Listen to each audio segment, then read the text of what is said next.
In the Straits of Bab el-Mandeb, in Yemeni territorial waters, international maritime law cannot be ignored. The Casabianca, used to operating stealthily beneath the waves, is now forced to surface. One of France's nuclear attack submarines, the Casabianca is operating in an area laden with historical connotations. This is the zone where the Limburg was struck by a suicide torpedo boat in 2002. Just over there is Aden, where the USS Cole was attacked by a kamikaze boat in 2000. We're in a very sensitive zone where we are not welcomed by everyone. As nuclear-powered vessels are of such tactical value and such tempting targets, we need to be escorted through these kinds of zones so we can ensure that we are ready to face any kind of assault. For this risky passage between the Red Sea and the Indian Ocean, the Casabianca is to be escorted by the French Navy frigate, the Duplex. Once safely through, the Casabianca's mission: rendezvous with the Charles de Gaulle fleet to stiffen its defense network in the Gulf of Oman. Fasten hatches, final periscope check, the submarine floods its ballasts and readies to dive.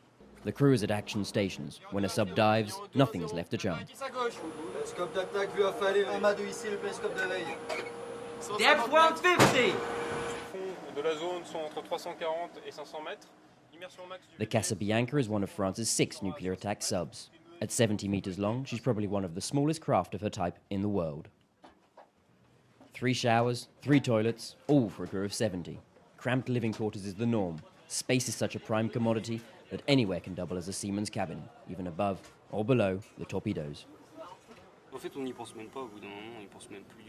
After a while, you don't even think about it.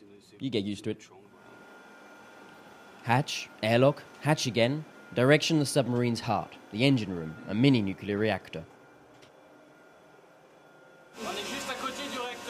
Here, we're right next to the reactor. We're just a couple of meters away from the nuclear core. This is the hottest spot in the sub.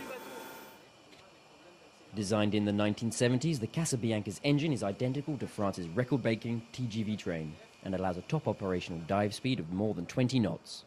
During a mission, the crew breaks its day into shifts, 6 hours on duty, 6 hours off, allowing the time to share a meal in the communal mess room.